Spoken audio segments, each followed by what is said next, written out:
Catching fish is never certain, but being mobile on the ice can help turn a slow day around. Having everything on the snowmobile prevents gear breakages and helps you ditch the sleigh if there's too much slush. These things make it easier to enjoy stunning sceneries like this one. We're here to test my homemade setup, having a blast catching some fish on, and if you stay till the end, I share why I designed it this way and how I built it. Alright, so we got an absolutely beautiful day today, and it's a perfect time to try out my new run and gun setup that I built for my expedition here. So I've got the live scope pole here. My live scope is just bungee corded on top of my rod case. When I'm moving a bigger distance, I put it right back in the action packer itself so it's safe. I got some rods at the ready, and the auger is easy grabbing right here. Easy to drill a hole. And then it's super quick to just grab the live scope pole right here. And I can easily see what's in the bottom. I already chose to fish here, so I know I'm pretty much on the spot I want to be. So the main thing I had to do was build a metal rack.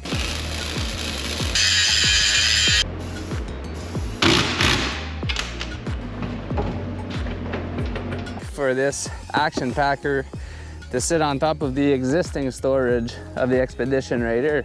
That's a plastic box. This is how it came when I bought it. I bought it secondhand. And now I just put the stuff that I use less frequently in that box. And on the other side, I got two more rod holders. They hold my scoop, which I need right now, and they also hold my shovel. And when I travel far, I like to put a gear tie over top of the rod so they can't bounce out, because there are some drifts on the lake today.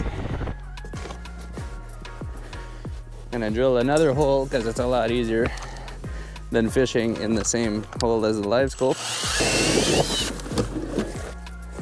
And I can put the battery back in here because the box is all insulated.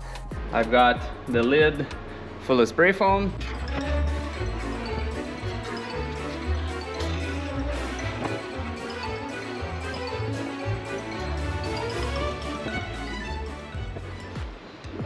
The side's full of Reflectix and the bottom's got 1-inch styrofoam. And this is my live scope unit in here. Fits no problem. The insulation is also gonna act as a cushion for stuff bouncing around behind the snowmobile. Because this is a 2015, so all the newer setups are not exactly catered to these machines. That's why part of the reason I decided to go homemade. Also because I'm a jack of all trades and I like to build stuff.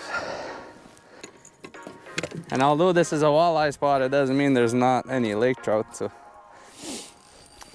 gotta be ready and expect the unexpected here. Fish on. Yeah, I'm gonna set up the shack because I want to put ribs on the buddy heater. Quick and easy to grab a rod out of one of the rod holders here. Alright, so I'm gonna go to a jig and a minnow for a bit. Nice thing with this shack is it's a lot easier on the eyes when it's sunny like this outside. I know I'm saying that with sunglasses on, I just haven't taken the time to change them yet. Because without any glasses, I'm blind. My famous homemade ribs. Buddy heater's easy access on the back of the machine as well. Strapped on with a bungee cord. Because the last time I put a buddy heater in the sleigh, it showed up broken. Ceramic broke right in half, so it doesn't go in the sleigh anymore. Try to put the least things as possible in the sleigh. Every piece of fishing gear is expensive and I don't want to have to buy it a second time. Fish on.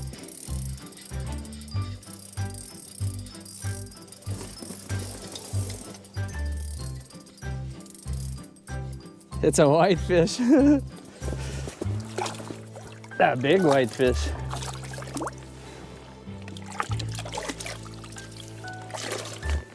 All right, this whitefish here is 24 inches. Pretty big whitefish, probably the biggest one I've ever caught. Probably not gonna keep a load of whitefish, probably just the one, because I want to try it on my smoker. Having my favorite meal once again. Favorite meal on the ice. Something looking at the jaw jacker. Yes, it will.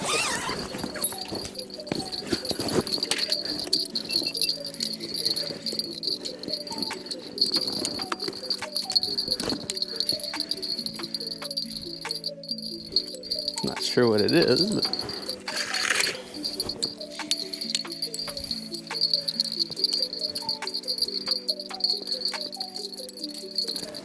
walleye. A nice walleye.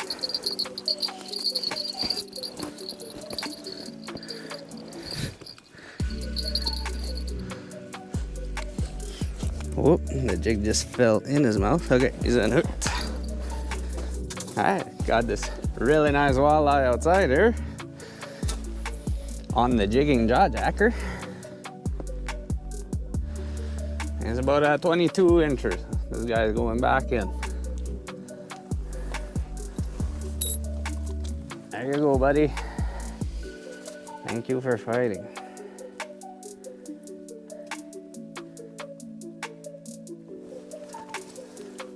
And off he goes. Awesome. Yes, first walleye. Ooh, it looks big. Yeah, he's coming. He's coming. Fish on. My drag's a little slack. He's not small by any means. He's big. I think he's big.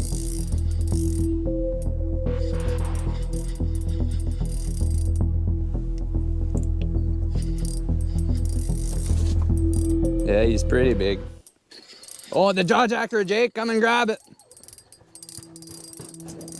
I don't know if it's a fish or if I'm stuck in it. No, it's a fish. You got a fish. Just grab it, yeah. You got a big fish on there too, I think. Mine's here.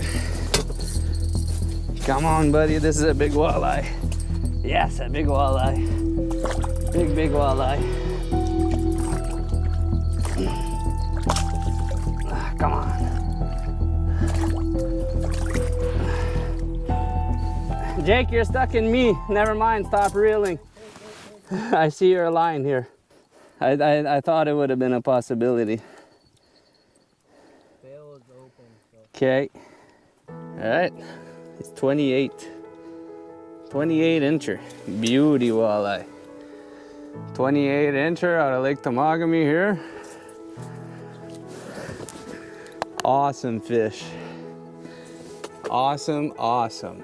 Yes. I love catching the walleyes. All right, I'm gonna send him back. Hopefully he doesn't get stuck in your jig here. He already wants to kick off. Whew. Yeah, 28-inch walleye. What a good fight too. That was a jig and a minnow just like this one. Just a frozen shiner. All right, so back in the trailer now. I just take the whole pack, or the whole action packer, right into the trailer. Of course, I still got all my stuff in it, so it's gonna make it super easy to unpack everything. I got my table at the front of the trailer where I'm gonna charge all my batteries and all that. Still got plenty of room for my cot. With these clamps, all I gotta do is unclamp all four here on the corners. It makes it easy to take the whole box right off. I can bring it in the flip over if I need to, if it's really windy and I don't feel like dealing with it outside. Can bring it in my shop to warm it up, and I can easily access everything that's in the original storage of the expedition, which I tend to fill with stuff that I will be using less frequently or only later on in a fishing spot once I decide I'm gonna fish there for a while. Oh, there's a fish following me. Fish on. First fish of the trip. Doesn't feel small either. Whew. Fish out!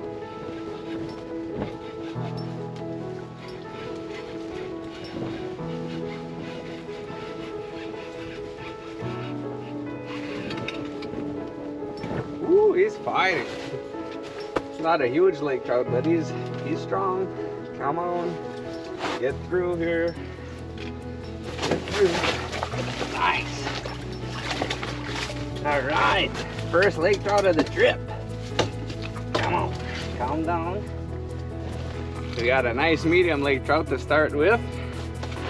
Probably like a 26, 27 incher. All right, nice 25-inch lake trout to start the trip with. All right, buddy, thank you very much for playing. Yeah, Lake Temagami starting off to a really good start. All right, I'm in my shop here, and this year I purchased a used Expedition to use as a fishing machine, but I've yet to finish outfitting it to haul all my cargo. So I've got the included plastic box here that can haul some stuff, but it's not enough for the amount of fishing gear I bring. Also, the auger holder that came with it isn't big enough for a 10-inch auger, so it's now used for a live scope pole, and it might become a shovel holder at some point, but I did put an auger holder on the front here.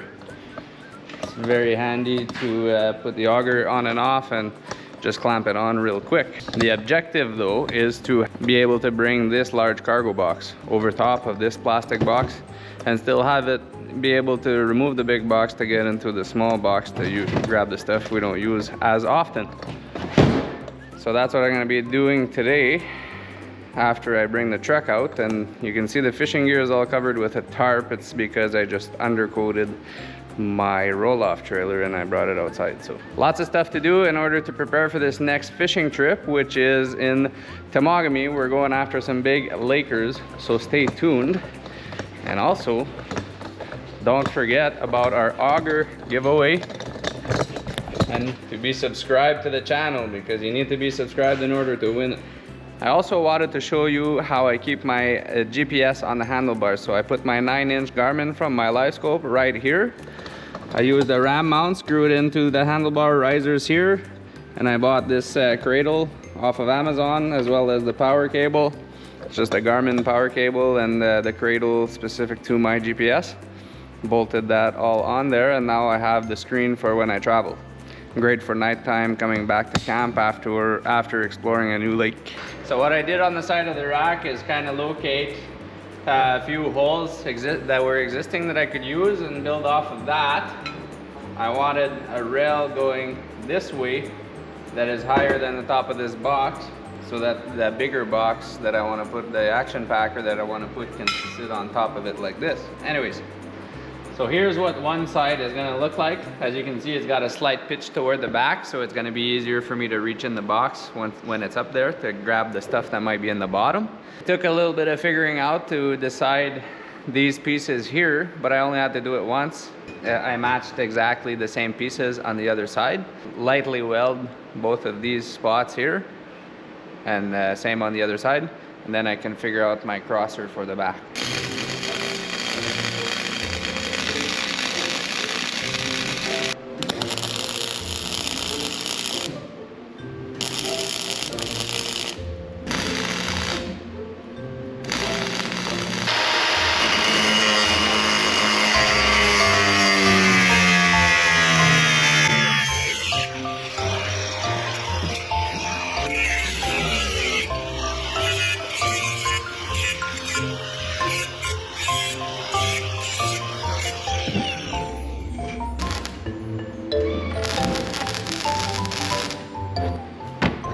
Okay, so I've got my absolutely brutal tack welds on. I gotta wait for all of that to cool down a little bit. I'm gonna take it off, I'm gonna finish welding it, grind it up all good, paint it, and then reinstall. When there's a will, there's a way.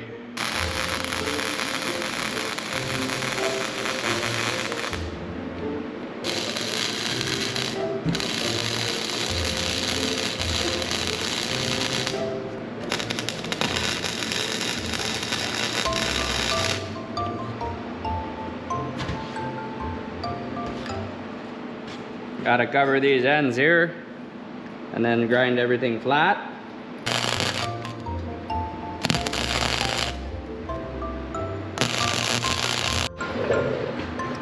Alright, I've cut off the pointy ends, and in a similar way as the flat ends, I'm going to just weld a little filler piece in there that I'll be able to grind into a more forgiving shape. Don't want to be cutting snowsuits or skin on that as we walk by.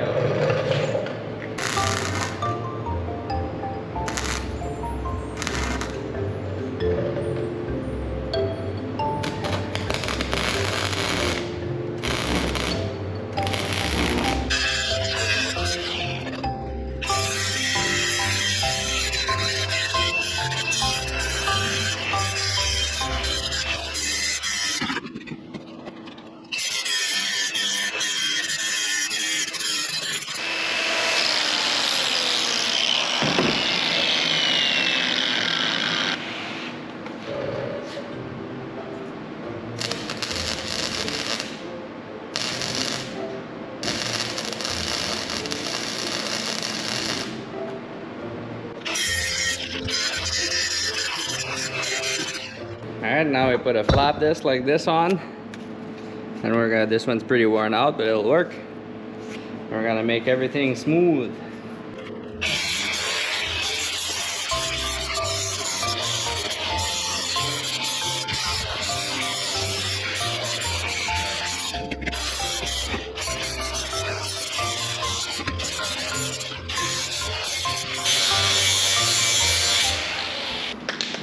Now it's time to paint, but don't forget to drill a few holes underneath. Otherwise, this bigger tubing would all be closed in, and it would make condensation on the inside.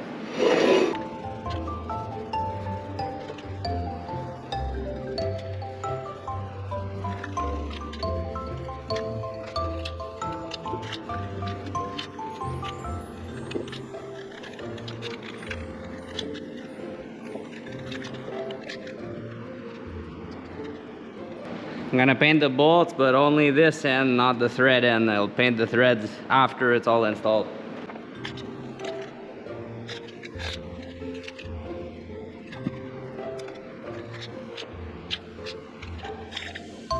Okay, so I've got 2 coats on it. I'm gonna put a third one on, and which should be good for a few years for sure.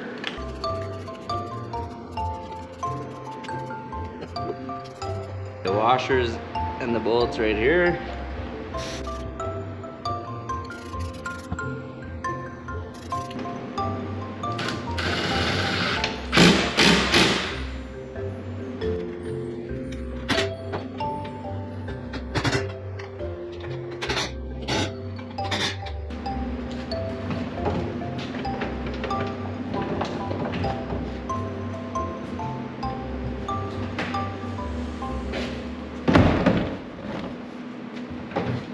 Perfect. Very nice. A bit of extra space back here. I might put the bump board there or something.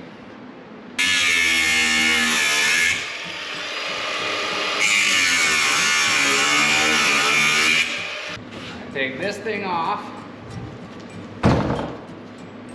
This one's still open. Take a table or a fish cleaning station or both.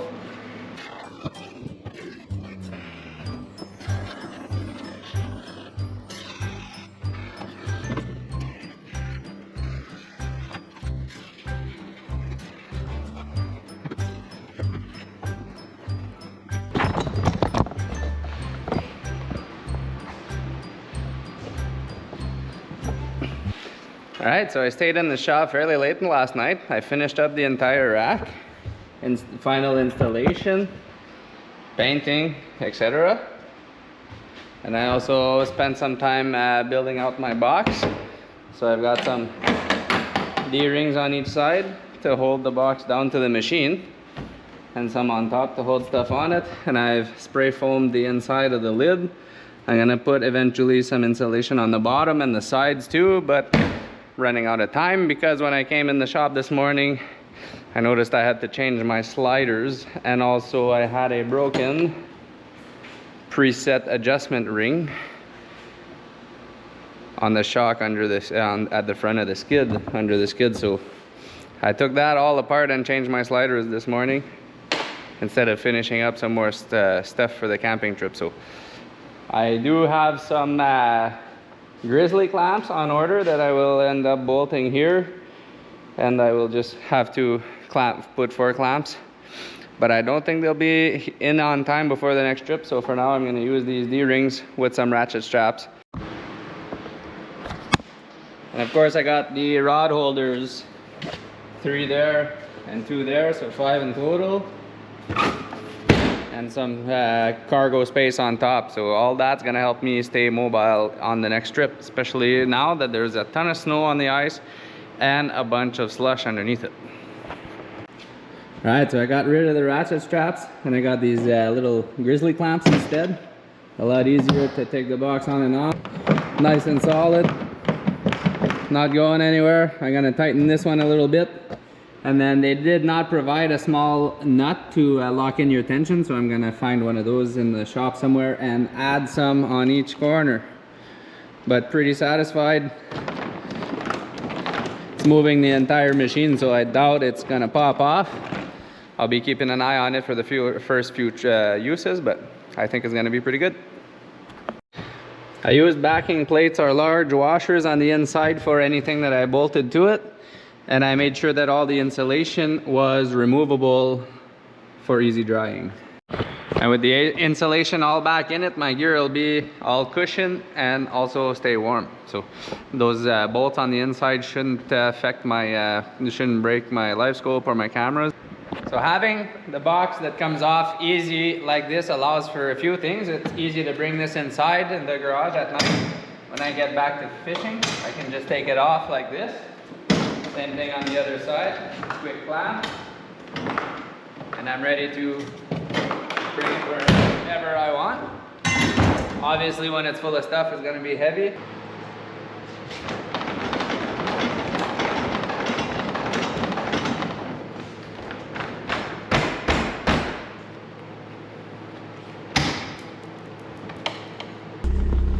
The side mount has its disadvantages, such as being wider, but we get to keep our chainsaw holder this way, plus the axe holder, so it's handy when we want to do some firewood. This is my next year's stock, but I'm getting ready to receive some logs for the following year, so figured it'd be a good time to show it off because I needed to move my splitter and the Expedition was nice and warm in the shop. So that's why the rod case and the auger is still on it. Obviously I'm not really doing firewood today. As always, thank you very much for watching, and see you next time.